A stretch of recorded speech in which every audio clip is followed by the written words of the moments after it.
your WhatsApp, if you can. Right, I'll just say that my Facebook link anyway. Let me know if you receive it. Okay, I just sent it now. Oh, okay. Did you get it? Yes, I've got it. Yeah. That's a link to my page anyway. But this live link is already on your WhatsApp, so you can use that to share as well.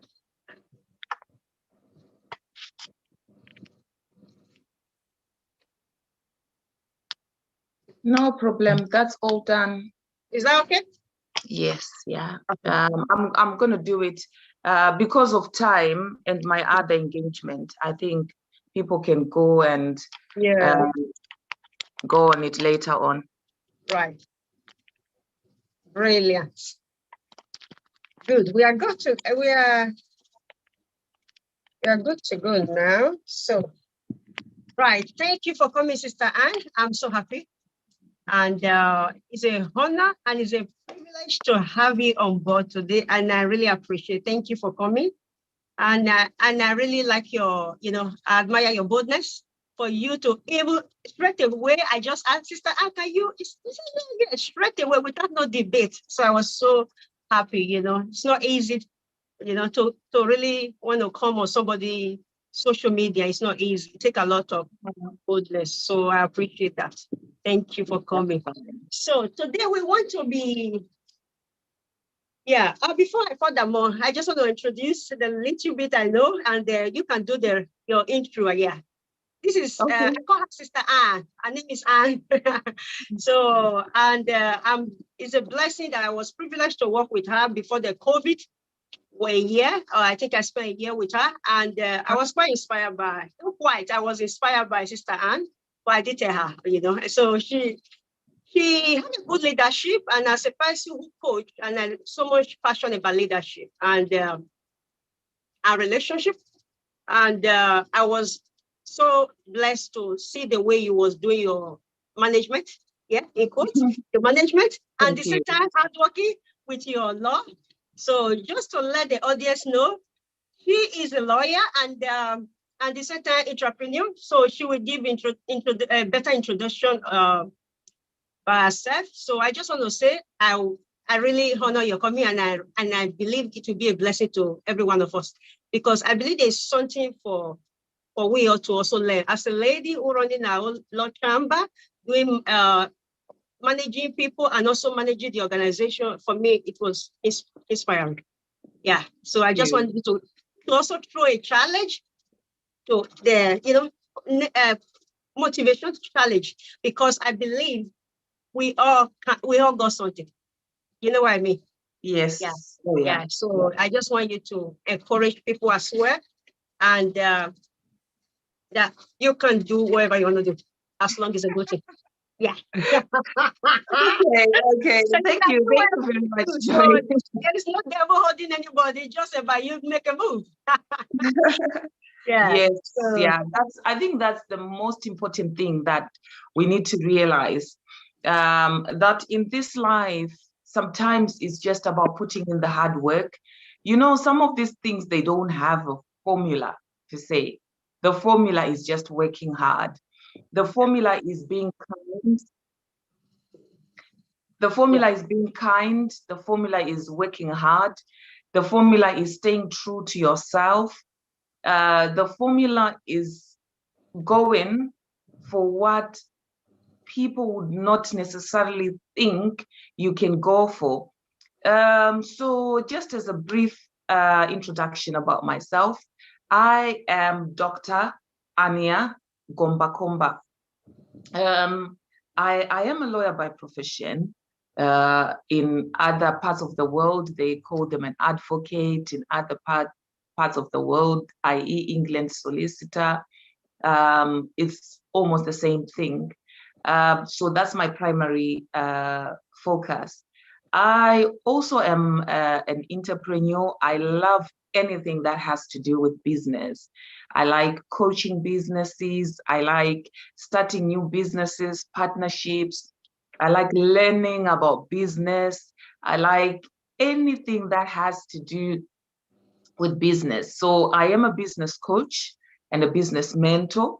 The difference between a business coach and a mentor is a mentor helps somebody to just go through, a mentor helps somebody with their business. So when they're going through starting up or they're at a certain level, they want to go through to the next level or anything like that, that's a mentor. So they're like somebody that will be holding your hand as you're going through your business journey. Whereas a coach actually starts from number one. They teach you what is business. If you don't know, they train you all these things. They help you identify the best business for you, because business also talks to a person's character. If you're not good at selling, there's no point in opening a business that is predominantly sales based, that you have to be doing cold calling and things like that. And maybe you're a bit shy and you're not at that level. So I am a business coach and a business mentor. I am also a motivational speaker. So I like to motivate people when it comes to life and business and all those things in general. But most importantly, I'm a mother. That is my primary job. That's what I like to do. Just being around my kids and everything. So I think that's mainly about me. And I am very passionate about the gospel. I have not been ordained yet, but hopefully, God willing, I shall be ordained as a pastor of the kingdom of God. So I'm very excited about that. I'm already doing the job. And I noticed one of my fellow pastors from church and a very good friend of mine is also on the line as well. So yeah, I think that's a bit about me. I don't know if you have anything else to ask, Joy, Yeah, about me. good. I just want you to also tell my audience, how did you able to come to this stage of, just how did you able to encourage yourself to be in all these fields? Because I know you as a lawyer, as a business person, as a mom, etc., etc. How did you put that all in? How did you get here? And how did you able to, Okay. Yeah. Yeah. Yeah. Like I said, it's all about hard work. Yeah. It is a lot of hard work, especially in the UK. If you don't put in the work, you won't see the results. It's not like in other parts of the world where you can just afford to employ a lot of people to do certain things and you see a lot of returns, you see a lot of results. In the UK, you have to put in the work. And especially when your business is still young, you have to understand it, you have to know it, you literally have to breathe, sleep your business. So that by the time you then employ other people or you expand, you know exactly what's going on. Business hasn't got much to it. It's just consistency and courage and applying yourself. So you have to be that person that has the determination that I want to do this and I am going to do this. England is an equal play field. I know sometimes people don't think so, but if you do it right, and hence I'm so passionate about being a business coach and a business mentor, if you do it right from the beginning, you will get to where you want to get to. But being a person of faith, I cannot say that everything is down to me. I also attribute my faith, my success to my faith. And the fact that sometimes when you get overwhelmed, you know that I can pray about this. I can call on a prayerful person, as somebody that will encourage me with the word of God. So those are the things that have helped me to be where I am right now. I'm not where I want to be, but these are the things that have taken me to where I am. It's just the courage, motivation, self-motivation, and a lot of hard work. I can't stress that enough. You have to work hard. So what we always say is that when you're starting a business, growing a business, when you're in business, a lot of things are done underground. What you see are the products, they are the fruits, but a lot of hard work is in the soil, cultivating it. It is in digging, it is in putting in the manure, it is in, putting in all the stuff that you need for you to have rich soil. Then after that, you put in your seed and then people see the fruit. But there is a lot that happens underground that you have to start with, that you have to do, you have to nurture for you to be consistent and to carry on going. So yeah. Wow, wow, that's inspiring, a lot of hard work. Yeah. Yeah, so And if I tell you a little bit about myself, I know when we were talking, you said, you're free to share a little bit about yourself as a person. I came from Zimbabwe, and I came from Zimbabwe at a very young age as a teenager at 19. I literally just turned 19 when I set foot in England. I was coming to study, and with the hopes of probably, I didn't know what I was going to do after studying. Am I going back to Zimbabwe? Am I going to America? Am I going to travel? All these things. So when I came here, I was so confused. All I knew is I'm coming to study, I'm going to be living with my sister and all these things. I didn't have a silver spoon in my mouth. Nobody gave me money to say, start a business. There is 100,000 or, 200,000. I had to figure it out myself. I studied, and initially I started with the wrong course. If you don't mind me saying, I was studying something completely different. This is why I have decided to be a business mentor, because you want people to actually understand what they're getting into. Does this go hand in hand with what they want to do? When I started studying, I was actually studying aspects of physiotherapy and sports science and things like that. Looking back now, I'm thinking, this is just not me. I like going to the gym. I understand I have to be healthy, but this would never be me on a full-time basis.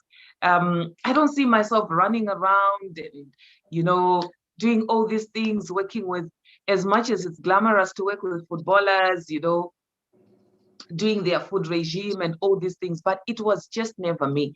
So I did that. And then after a couple of years, I said to myself, no, this is not me.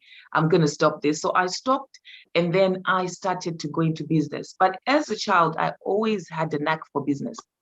I loved business. When I was young, I used to sell sweets in my local school, and the principal used to pull me up on it and, punish me for selling sweets in the school, because I noticed there was a niche.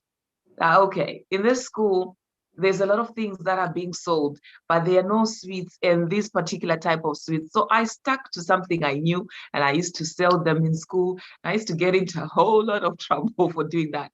But it got me that experience of starting from the grassroots. So when I started, my first business that I started was cleaning.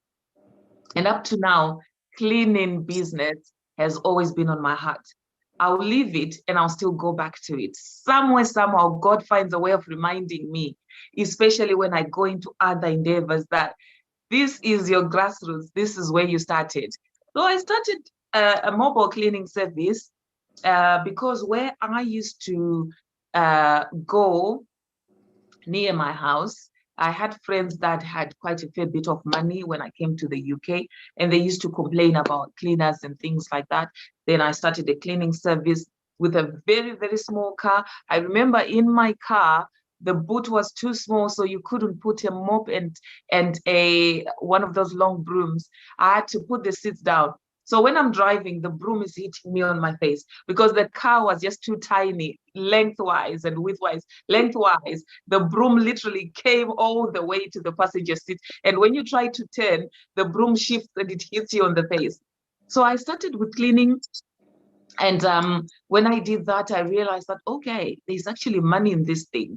And then I started looking for other places, posh places where people can afford a cleaner. And I would go there, do it myself. I did the cleaning myself for about 4 months without employing anybody. And then after that, I employed somebody. I had a couple of ladies helping me with the cleaning because we started to grow.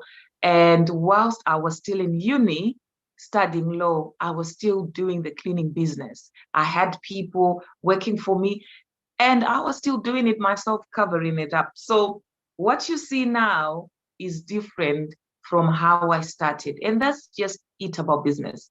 When you have a neck for it, you just have to keep on going and you'll be successful. So yeah, I just wanted to say that.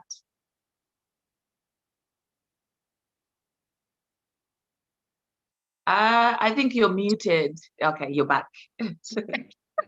Sorry about that. That's Wow. fine. There Yeah. seems to be a lot of business, cleaning, and it started the way in the school you used to say sweetie. Sweet, I mean, sorry. So that means there has to be a passion as well. Yes. Oh yeah. Yeah. Yeah. The thing about business is you need to identify what works for you.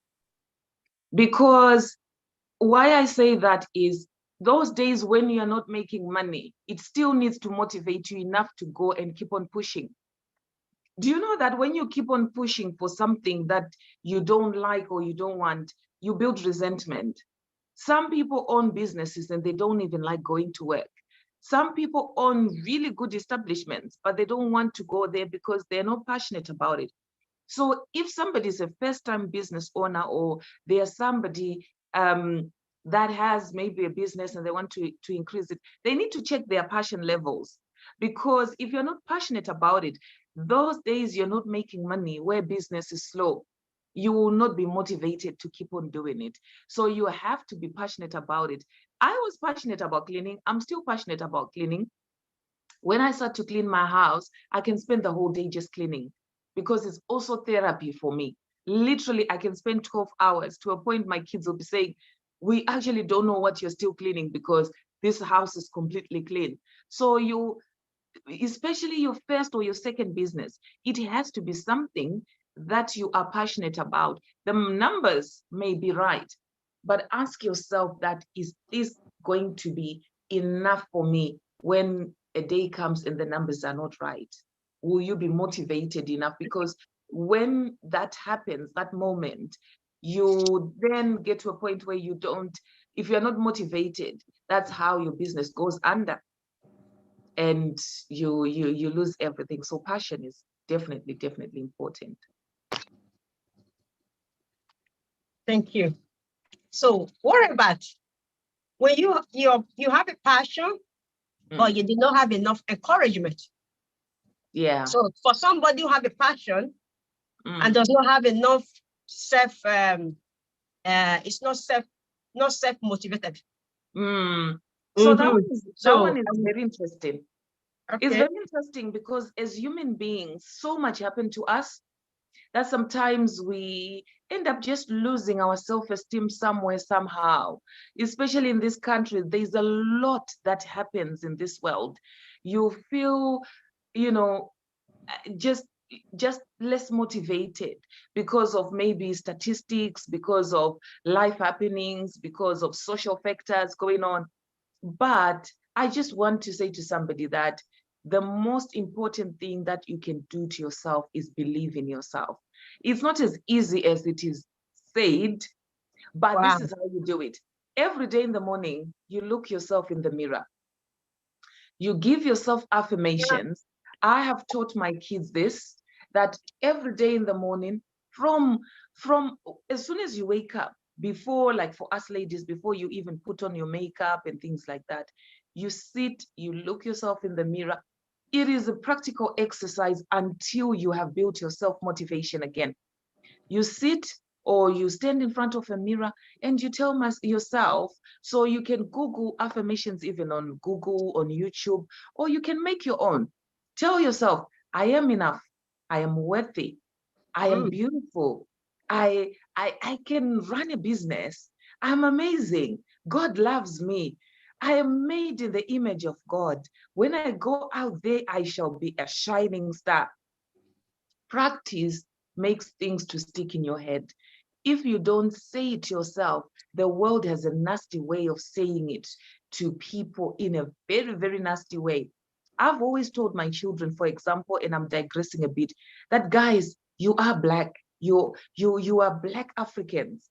But I say it from a motherly point of view, because when they go out there, they need to own it, and they need to be very comfortable in being called Black Africans, to a point when somebody wants to say it as a jab or as a way of trying to defame them or as a way of trying to put them down, they don't feel it anymore.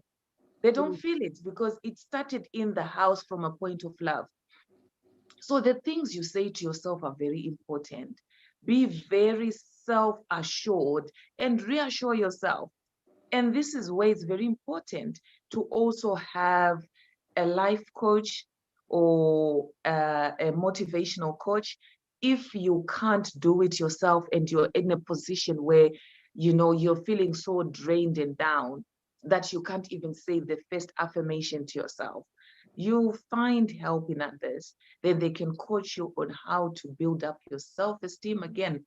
Because without self-esteem, you can't even do anything, especially when it comes to business.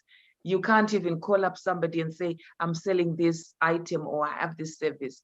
People, when they come to ask you for something, you don't have that confidence to answer them properly.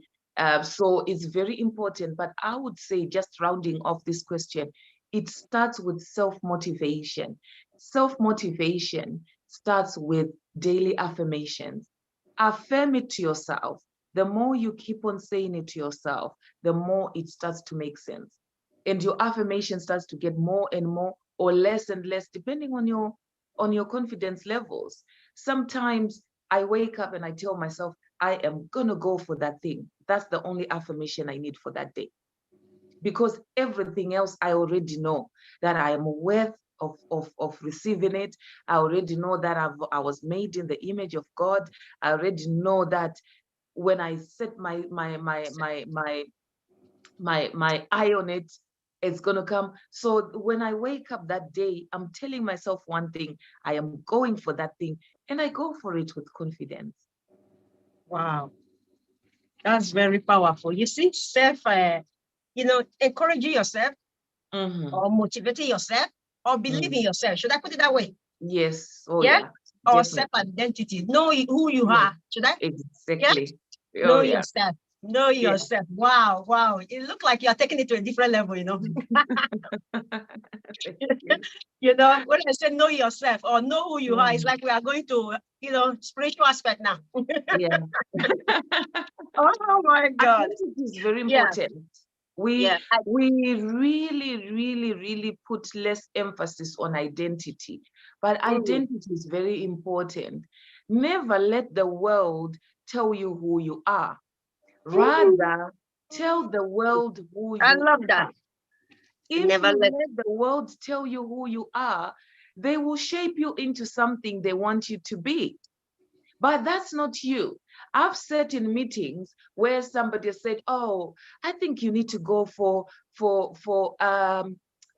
vocal training because we want somebody that speaks a bit more English." And I say to them, "I'm sorry, I'm not going to do that because I identify as a Black African, and as a Black African, I have an accent, and my English is perfectly fine.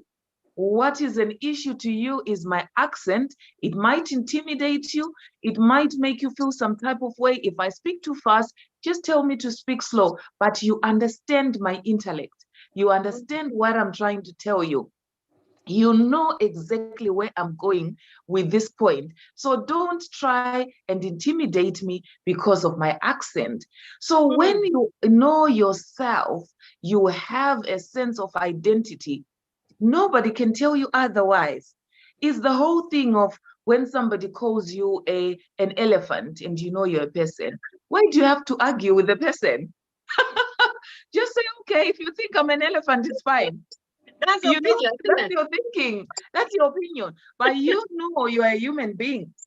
So self-identity is very important because it makes you very confident in who you are. It makes other people not to shape you and put you in a certain bracket or in a way that they want you to behave and be. It makes other people not mold a certain type of person or a character about you. If you don't know who you are and the world tells you who you are going to change exactly who you are because your character is going to change according to the model they want you to become.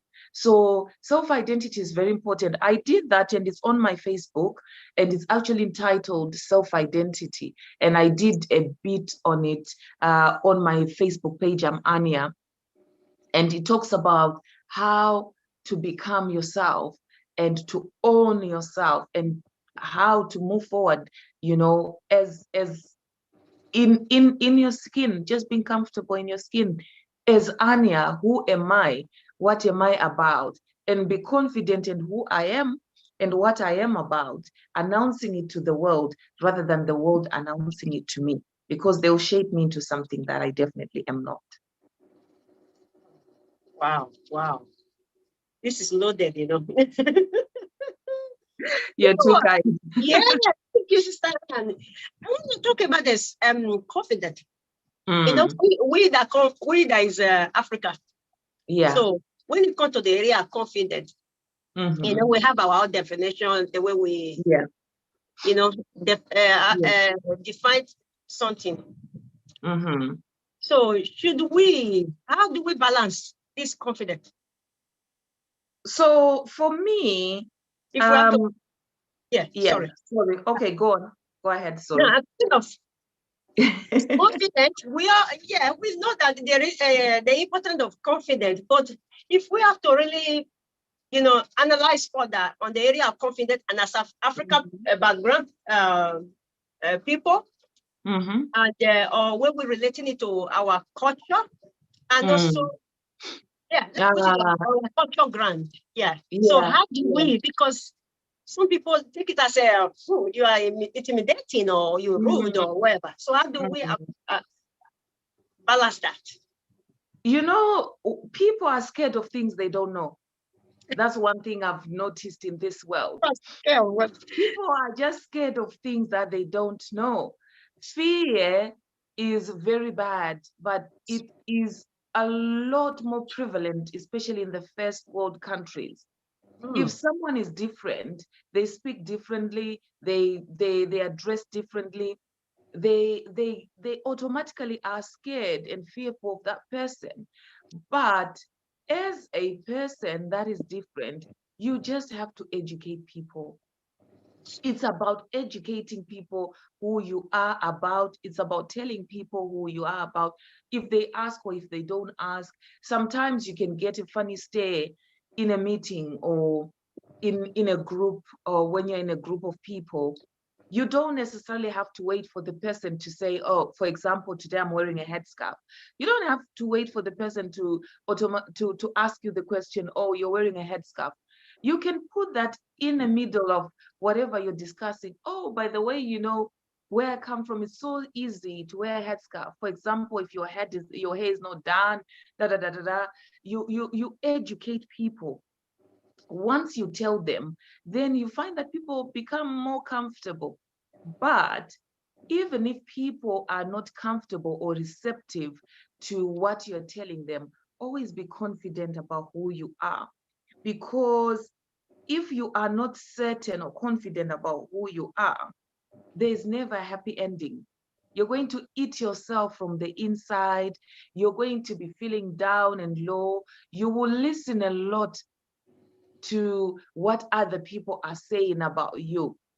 Confidence has to get to a certain point where if you hear something about yourself, you just laugh and you move on, because it just doesn't shake you, it doesn't affect you, it's got no effect in whatever you're doing. Have you noticed that there are certain people that they hear something, some sort of rumor about themselves, and they are straight to bed? They get so down and depressed to a point that they go to sleep. They can't even function for that day or for 2 days because of something that they've had.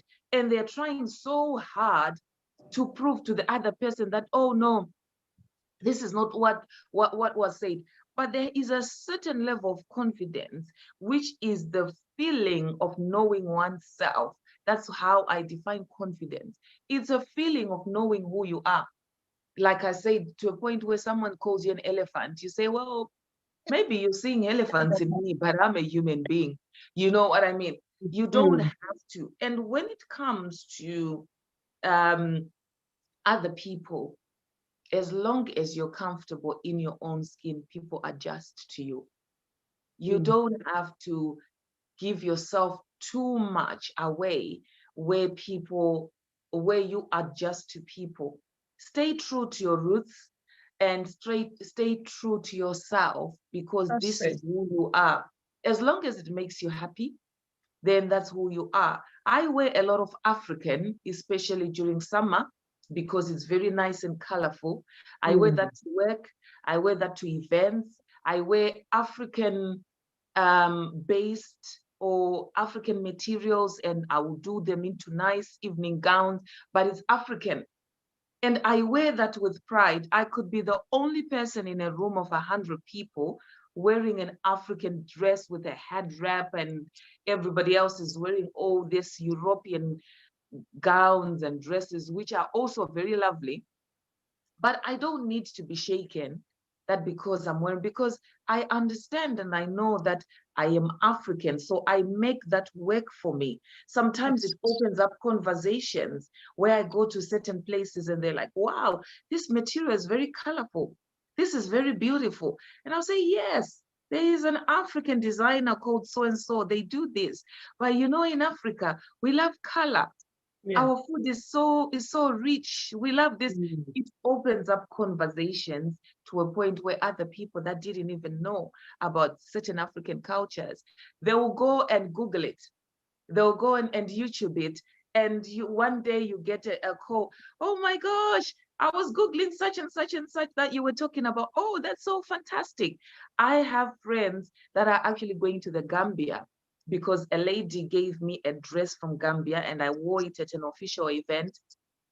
And I was telling them of how that dress is made and everything. And these are Caucasian people, by the way. They've decided that this year, their holiday, they are going to the Gambia because of what I wore. Same happened when I launched my book and I was wearing kente from Ghana.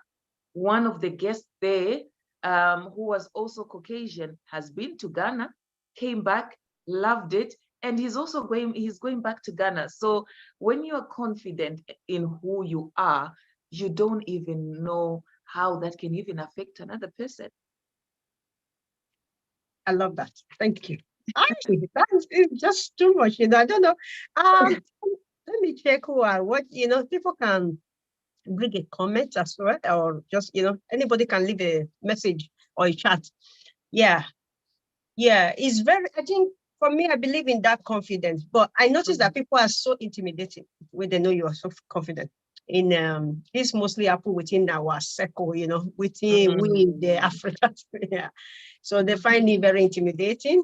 Or like you said, there's something I so much love that you said. You said people are scared of what they don't know. Yes.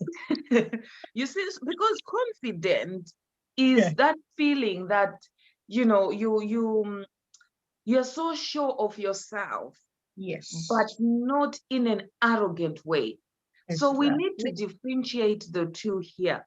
Yeah. Confident is the feeling of being sure in yourself in a secure, realistic, beautiful way, not in an arrogant way. Arrogant way. But because of our background, where we come from, especially Africans, a lot of people with money become arrogant. A lot of people with stuff, with businesses, can become arrogant. So then they start to manipulate that arrogance and make it look like it's confidence. So when they give it to us, they start to say, oh, me, I'm confident in myself, because, but it's actually arrogance. So now people then, when they see somebody who's confident because of our background, they will look at it a bit of, with a bit of a, I don't want to, I'm not so sure about that person. I don't want to be with that person. I don't want to, because already in their head, it was put in their head that arrogance is the same as confidence. So sometimes people can't even differentiate the difference between arrogance and confidence. There are a lot of people that have businesses that have done well, that are on another level in life, but are absolutely arrogant. They are not even confident. They are not comfortable in themselves. This is where you see a lot of people. I'll give you an example between arrogance and confidence. Some people have a lot of money and they've done well. They have businesses that are booming. But the moment they enter a room, they want to tell everybody in that room that they have a business that is doing a lot of money. They want to start flashing money around. Those people are not confident. If you want to look deep down in them, they are unhappy, they are sad, they are actually more confident than other people in that room. So what they are using a mechanism to just kind of, portray that they're happy, that they have confidence, that they have all these things. A confident person does not need to walk into a place and tell you that they have a business, that they have money, that they have a Maserati or a Rolls Royce parked outside. They don't need to tell you what they do. Most of the times you hear from other people that, oh, by the way, this person has got a lot of businesses. That's why we always end up saying, this person is so rich, but they are very humble. They are confident in who they are, that they don't need to announce it.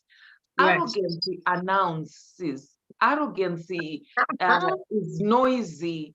Arrogancy speaks too much. Arrogancy is it's cluttered. It's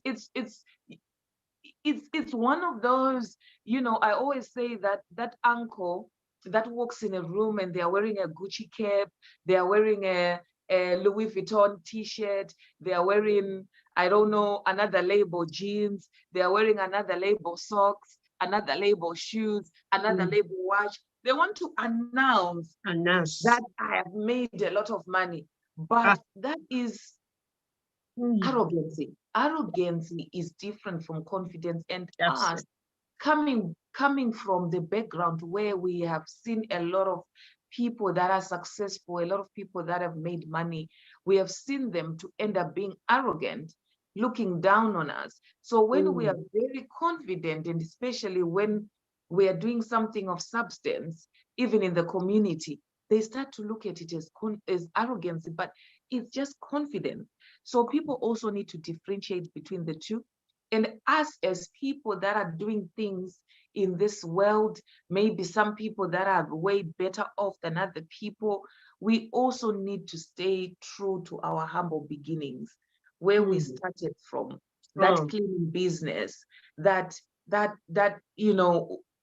grassroots, where we didn't even have a bed, where we had a little room that was your kitchen and your dining room and your bedroom at the same time. Remind ourselves constantly that we started from there, so that we stay humble but still very confident. Wow. We need to stay to our humble beginning. Is it? Yes. Yes. To where we come from. Wow. I love it. It's just too much. And yeah, it's really good. And like I said, you was doing you was that the same time director in your company, or Mhm. managing and leadership. Let me put it that way. And that was really also seeing you anyway. Yeah. Yeah. So because it's not always easy for you to, to be in a certain role and still, still maintain your Yeah. that humble beginning. Let's put it that way. It's not always easy for most people, you know that. Mm. And yeah, for you really distribute that as well. So should you also, how will you also apply, encourage somebody, for example, who have a business or a chamber, wherever it may be, and you managing people. So how will you also, would you also use the same principle, the humble, Yeah. to stay with the humble beginning as well? Yeah. Yeah. Yeah. When you are a humble boss, things just happen. Mm, You don't need to sweat or shout or get angry. In all the things that I do, where I have a team that does this, I have a team that does that, I have a team that does that, I hardly will I shout at anyone. And this is God's honest truth. I love all my teams in all different areas. My brand team, they are absolutely amazing. My law team, they are absolutely amazing.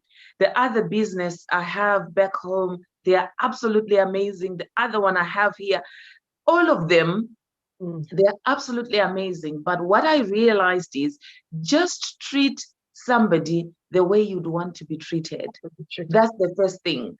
When you look at somebody working for you or working with you, I don't like to use the term working for you. I like to use the term working with you, because you're working towards something. You're building an empire together. Your name could be the one on the door, but they are working with you. When you have somebody working with you, regardless of the fact that you're paying them, you're not, or whatever it is, as long as they are working with you, you have to treat them the same way you would want to be treated. So as bosses or as people of influence, we always have to bear that in mind. Another thing is we have to be very humble. Humility is very important. Oh, sorry. My daughter is just looking through the window. I don't know what she's doing, but anyway, Oh, honestly, bless her. Yeah, she's just yeah. derailed my thought, my chain of thoughts. So Oh. Yeah, I think she's yeah, reminding you yeah. that time. Oh, okay. She I don't know, she's doing some sign language there, which I have no idea. But Body anyway, language. anyway, so Wow. what I was saying is you have to be very humble. And sometimes it's very easy, especially when people are looking up to you, it's very easy, to grow a big head, to start getting detached. But try by all means to to to to to constantly remind yourself We that are. at some point I used to be where this person was. At some Mm-hmm. point, this used to be me, because unless you come from the royal family, no one woke up and just became, you know, you're not just, they're the only ones that are just born a prince or princess, you know what I mean? And they're already have servants and people waiting on them. All of us, because we said, especially in our business journey, we started from somewhere. So we were working for other people and stuff. So look at it that way, that this used to be me at a certain point. And this person can even overtake you to be greater than you. Because I always believe that if you are a true leader, you need to raise some people that are even going to be better and greater than you. The true sense of leadership is raising other people as you're going up. You cannot be a true leader and your team is still on the same level. If you're not seeing improvement in your team, I'll give you an example. Just last week, one of my team members, she just called me up and she said, "Oh, mom, I've decided to do A, B, C, D, and E." I was like, "Wow, this is absolutely brilliant." I didn't tell her to do it. I didn't, but we are already seeing a shoot in growth and in results. She thought about it herself, but because I'm one of those leaders that she will just tell you, I've decided to do this.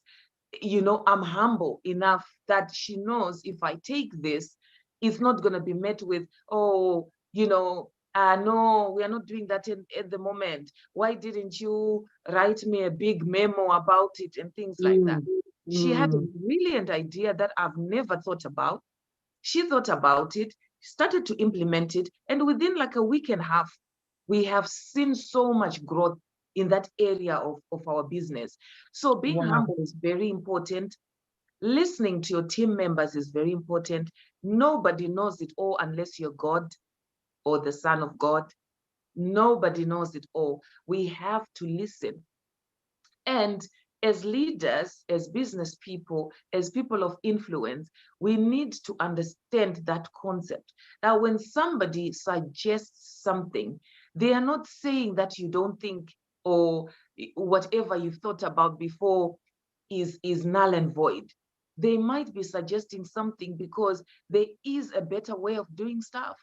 For example, with technology, I'm the West, but I have good team members that really knows how to be on point with technology. So I have to listen to them.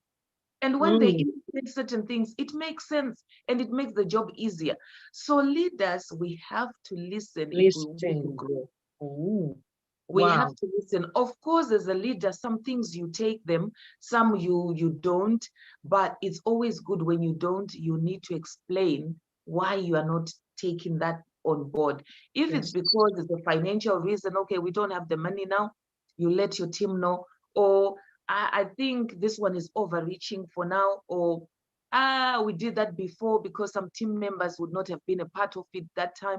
Oh, we did that before, it didn't work. Unless you have another angle to it, communicate with your team members. But always be humble, always listen, always communicate, and always be receptive and open. If you are a leader, always know you are grooming other people to be where you are or to be better than you. So you can't suppress people down by not listening to them, by not allowing them to flourish, by not allowing them to test new ideas and new techniques. It just is not good. But most importantly, treat people the same way you would want to be treated. That is the most important. The most important thing. Wow, this is really, it's a lot, and I must say, and the time, because of time, yeah, you see, time is never enough. I know. So we have got what we have to have. That's fine. Really, that's fine. No, I feel like I've talked way too much today. I hardly talk a lot. Really, you really did a lot here, honestly. It's really, it's just all the way flowing, a lot of them. I try to be taking note, I try to be taking note. But just the last one, because of time, so I will let you go. That leadership is really, like you said, arrogant. Yeah. It's very rare to have good leadership. Yeah. Not too much. Yeah. Yeah. Now, I take a note on the leadership. You said be humble, listen to your team. Yeah, listen to your team. So you give example where your team said she want to do something and you let her have a go, isn't it? So it's also about giving space for them to. Definitely. Yeah. Definitely. So for arrogancy, we not give a space, for example, if it's a arrogant leader. Yeah. So I just think that is really important for us or for anyone who is on the leadership to also have this good quality of leadership. You understand? So being a leader is not just about I'm the one who have this, I'm the one that is a boss, I'm here to boss you. But it's about understanding we all are here on one for one reason. Yeah. Being a leader just means that it's your name on the door. I'm mentoring somebody, and I say this to him. He was like, how can you say this? Until I started to break it down to him. He has a business, and I said to him, my friend, your business just means it's your name on the door. The door says your name. But Yes. if you really want even for your business to grow, and if you want to be impactful and do things that make sense in this world, make money, raise bigger and better leaders than yourself, be impactful, leave a footprint in the world, understand that it is your name on the door. On the door. But it's a collective. It's a collective. It's not just you. It's a collective. You are the one that signs off the checks, that signs off all the paperwork and the contract. But you have a lot of people around you that should, have an input in everything too. Wow. And a real input, by the way, an input is just not you listening to people and then just rubbishing all their suggestions. It's actually taking them in, discussing them further if you need to, and implementing them if they make sense, if they're going to help, and if they are not, you communicate. So it's not like you're just listening and then you go and do your own thing.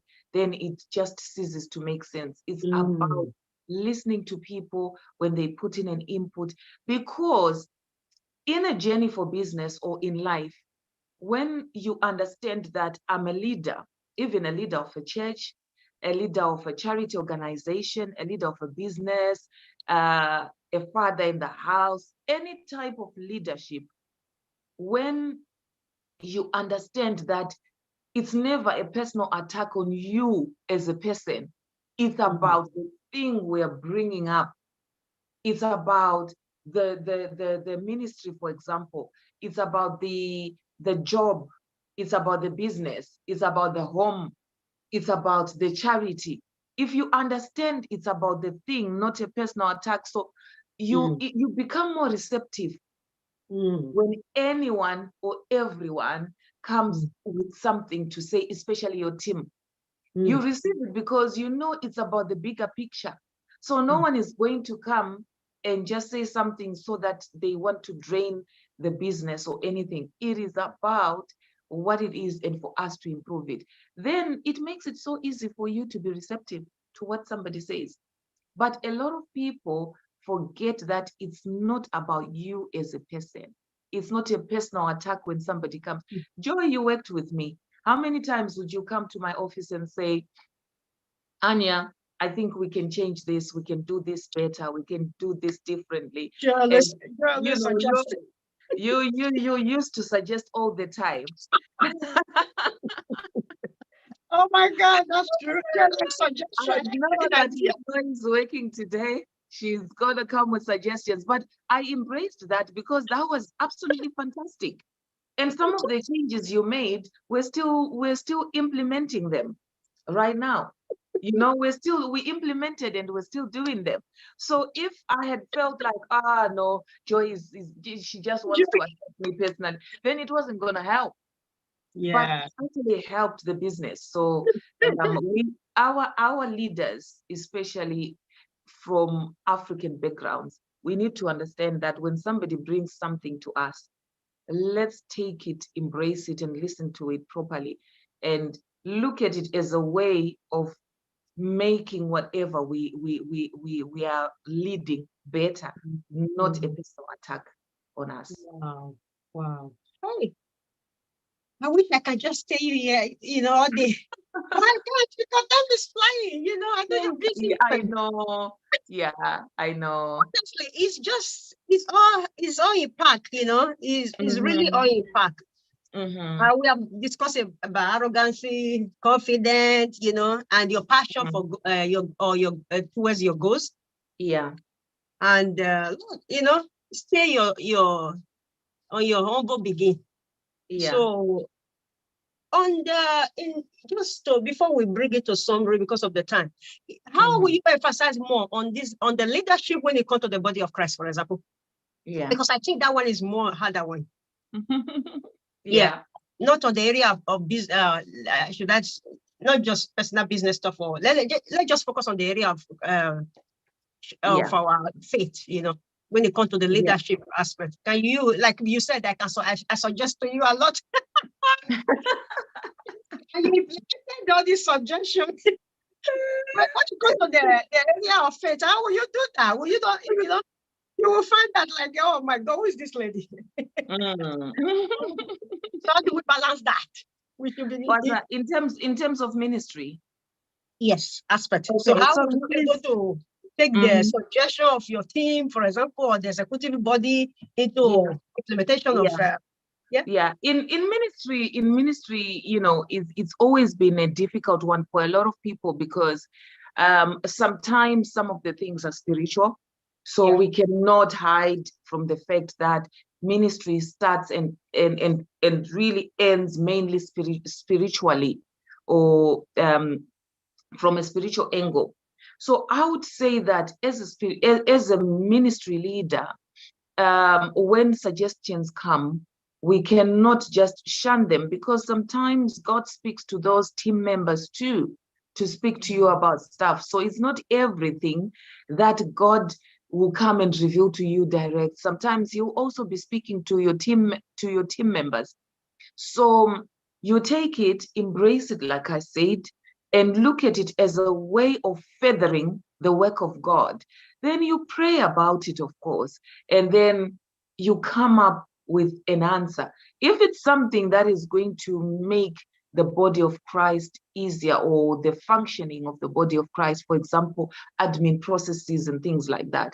If someone comes with a proper model that says the way we're doing our admin is not really, you know, conducive to maybe the size of the ministry. Maybe we're a smaller or a bigger ministry, or now we are growing. We need to better this model we have for our admin. Things like that. Come on, guys. They don't need any spirituality. It's a process of growth or not. No, we just have to be true to ourselves.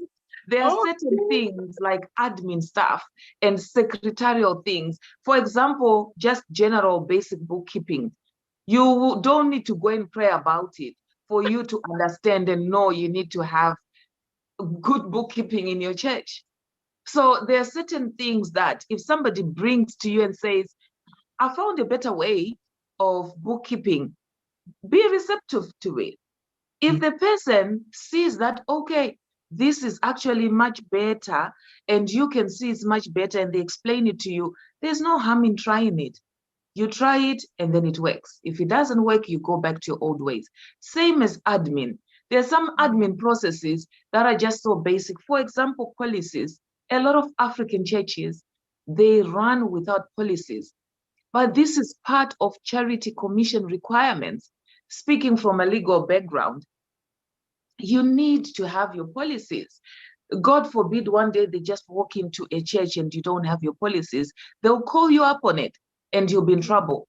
So certain things like that, and then somebody comes, let's say with a legal background like myself, like you, Joy, and says, I don't know, pastor or prophet or father, whatever denomination, or imam, I have, you know, a good knowledge of policies, and I've just been told you don't have policies, let me do them for you. You really don't need to go and consult the Holy Spirit about that. You know what I mean? It's something that you should have and you don't have. So there are some things that as preachers and ministers and pastors, prophets, whatever, imams, you know, we tend to then want to spiritualize some things that shouldn't be. But there are some decisions that definitely will need prayer. There are some decisions that, as a leader, you listen to them, you take them on board, you go and pray about it. And believe me, for as long as God is on the throne, there will be a response. God will speak to you about it and tell you, okay, go ahead, or no, not at this moment. Don't do it. So it's a balance also, because, you know, a lot of people also then hide behind spirituality and prayer, saying, I'm going to go and pray about it. Where some of the things, they don't need prayer. If, for example, you need to have a bank account as a church, what are you going to pray about? You know, you need it. People now give their tithe and offering using cards. You know, if you need a card machine in your church and you've noticed people are bringing more cards after COVID, everything became contactless.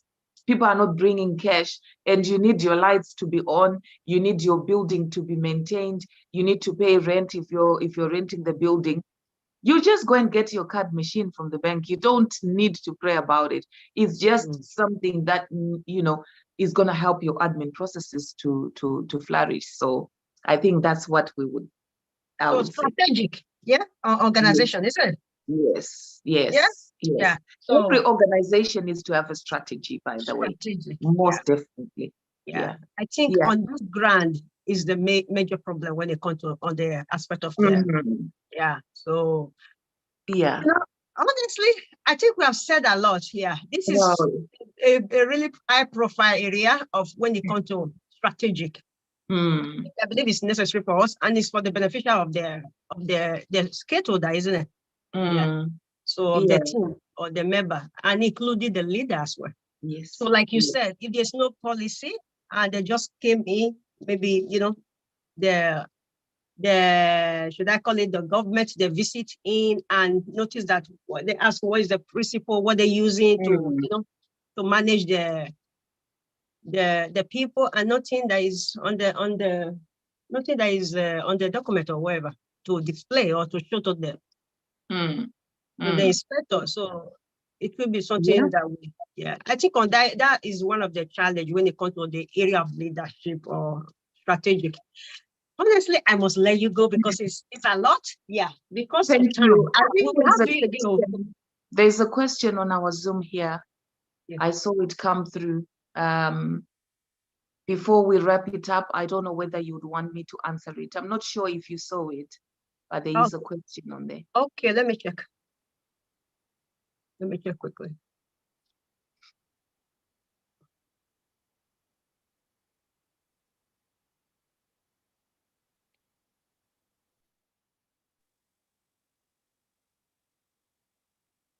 Okay. Is it showing on your side? Yes, it's showing. So somebody here is a bit tiny. I'm trying to click on it to come up. Right, okay, it says that how can we discover ourselves in order to develop confidence? So I'm not sure whether that was did we answer that? Can you send it to all right, there is 3. I'm trying to click on it. Oh yeah, I got it. How can we discover ourselves in order to develop confidence? Is okay. That's it. So I think I'll just answer this quickly, and you can also go on my Anya Facebook page. There's something there much more comprehensive about self-discovery and knowing who you are. So the first thing I would say when it comes to discovering yourself so that you can be confident, you need to be aware of who you are. In what am I saying? Self-awareness is important. For example, know what actually makes you angry, know what makes you sad, know what makes you happy. Be aware of who you are. We call it self-awareness or self-exploration. Know what you empathize with, because you cannot be confident in yourself if you don't know what actually makes you lose confidence. So when you know what it is that makes you lose confidence, then you work at it, then you're going to be better. So the first thing is you need to be self-aware. Have a conversation with yourself. I call it a conversation with myself. Do you know that people can reach up to the age of 50 without even speaking to themselves? People have gone to retirement age without even saying to themselves, who am I? What makes me sad? All of a sudden, they find themselves just exploding, or just giving a reaction that is not even at the same level at what has happened, because they've never looked and thought about themselves of what makes me angry.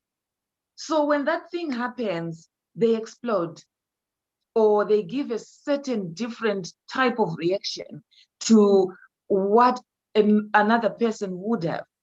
So self-awareness is very important if you want to build confidence. Know exactly what makes you cry.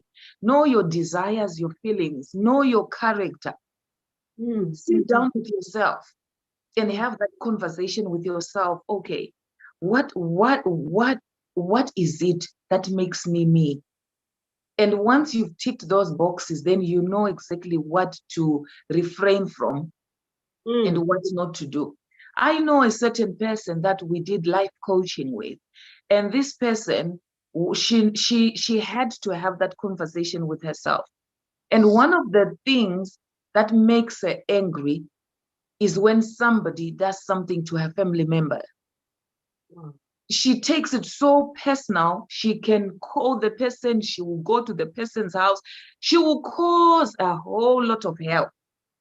So she then had to work at it. Okay, this is an inappropriate reaction because it's not even me that is going through this. This person is attacking my other family member, maybe in word. Why am I overreacting? Then she had to go back to her childhood and to see what happened to her family members and things.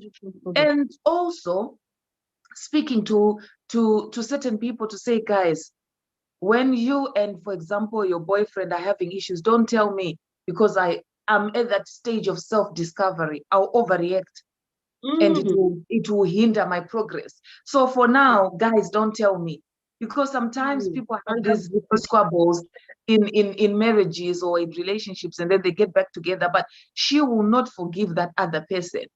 So self-awareness or self-discovery is very important if you want to be confident, because you're going to eliminate the things that make you unhappy, less confident, things that distress you. You're going to work at it if it's workable. If it's not, you eliminate it. And things, I also mean people, by the way. Some elements are just people. Some people distress you. So sometimes you just have to cut them off, love them from a distance. So have that conversation with yourself. Yeah, you have to get to a point where you love people from a distance. They don't have to be within your circle or your certain space, because certain people are toxic. And when you want to build confidence, you don't want somebody that's going to come and start to say to you, today you're looking so bad. Oh, today cut that toxicity off. If you can't work at it, cut it off, and don't be apologetic about it. So know yourself. We're just saying, be aware of your emotions, your feelings, what puts you down, your desires, and then you build up your character from there. When you have your solid character, then you can be confident. The other thing, when you want to be confident in knowing yourself, is be comfortable in a position of discomfort sometimes. Everything is not all rosy. Life also has thorns. So if you are one person that you're in a position of discomfort and you're not comfortable in your discomfort, we're not saying stay in it or just be, in it and you're not coming out of it. We are saying know it, accept that this is my position of uncomfortableness at the moment, and work at it. Do something about it. Don't start from 12 to 12 crying about your position of discomfort. It's not going to help you or anybody. It's going to hinder your progress anyway. It's going to stop you from your destiny where you need to be going. So be comfortable in a position of discomfort. Work at it when you're in that position of discomfort, and do stuff to come out of it.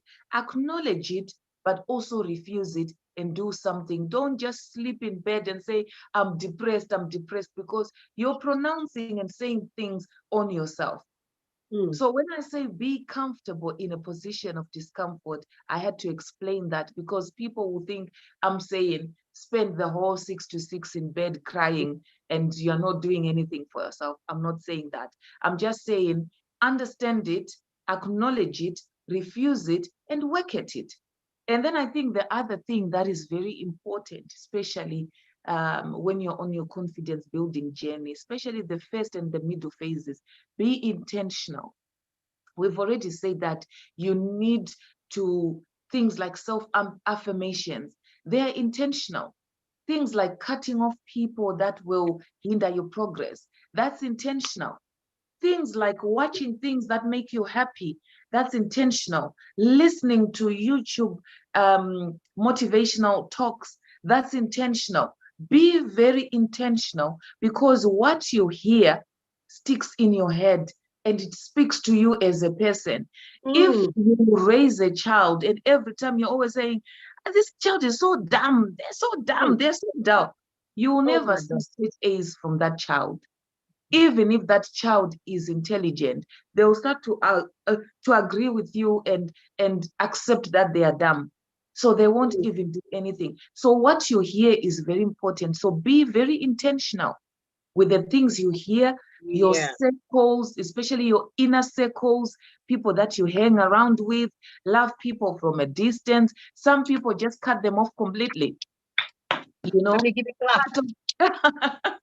yeah, cut off people, love them from a distance, have an inner circle of like-minded people, of people that will motivate and encourage you when you're down. You know, some people that are also confident. Have mentors. If you need a life coach, have a life coach. Tell yourself positive things. Be very intentional about building up your confidence, because we call it confidence building because it just doesn't fall from heaven like manna. It is you working at it and building it up. And you keep on building and building and building and building to that point where we said, if someone calls you an elephant, you just look at them and say, okay, that's your own thinking. I'm still talking about the elephant. So I think that's what I would say to that.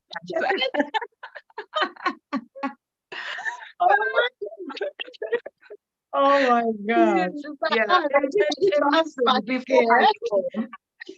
Before I go, I know I've taken so much time, and thank you so much for being generous for me to extend beyond what we had talked about. I'm being looked for my next meeting, but it's all good. I just wanted to say this month is Mental Health Awareness Month. And from the 15th to the 21st of May, it is all about anxiety. So this year, Mind and all the other mental health organizations focusing on Mental Health Week 15 to 21. They are focusing on anxiety, and anxiety is such a thing that we overlook and we don't really think about. When we hear mental health, we think of depression, schizophrenia, we hear of all these other things that are mentally that we think about. But anxiety is also important, because when somebody is continuously anxious, they end up not functioning. So I just wanted to say that, guys, be kind to each other, be lovable, listen to people, notice the signs when someone is feeling down, be that person to ask them, are you okay? And in line with this mental health month and the mental health week 15 to 21, I will be wearing my headscarf on the head, because we're talking about the mind, and we know the mind is on our head. So I'm doing this this month, but every day from the 15th to 21, I'm doing it, and I'm taking sponsorship for our mental health organizations, just for me to wear this headscarf. People have already started pledging, and I'm going to be doing it. I don't know how. I'm going to be wearing this for the rest of the month, but I will be doing it because I really want to shed light. People should be talking about. There's nothing wrong with having a mental health issue. It's something that affects us every now and again. Some a bit longer and a bit more than others. But if we want to be so true to ourselves, there has been times where we've all felt anxious, we've felt depressed, we've felt sad, and there's nothing wrong with that. So I just wanted to say this on your platforms as well, that guys, please support the cause. and be kind to people, because some people have illnesses that are not visible, and mental health is one of those. Wow, wow, wow. You're gonna be a doctor as well soon, you know. You're already a doctor-in-law. You're gonna be a doctor in I'm a healthcare I'm as a well. doctor in learning, but I don't think I can be a doctor in medicine. Ooh, that one is too much. Since you're already a doctor-in-law, just be a doctor in a hospital as well. Ooh, no, no, no, no. Oh my God. You know what will happen? Could you I'll put your on this video. This video will be hopefully will be on the YouTube. I'll put your Mhm. details on the Thank you. description. Is that Yeah, okay? Yeah. In that's case fine. maybe people want to reach you, maybe with the legal aspect, with the That's with fine. your charity. Yeah, you are Yeah. there to tap for promoting the good health. Mhm. So yeah, you test me the details I can put on the Okay, description of sure. the. Is that Yeah, okay? Yeah, that's perfectly fine. thank you Thank you so much. so Thank much you. I for really having me. appreciate it. I'm so Thank happy you. I'm able to get you today on this platform. So don't be running away anymore because I'll get you like this again. Oh no, it's my pleasure. Thank I you. know, Thank I know you are so busy. You are so busy. you. Honestly, it's really is a honor to have you, and I believe we are all be blessed. And I believe people are watching us from the YouTube direct. It may not visible yet, show to me yet, and because I shared the link, they're also watching from the Facebook. So Okay. I'll post the video, right? And I'll put your details in case of anybody want to reach you. Yeah. Okay. All They can, right. Thank you. any of them have a legal problem or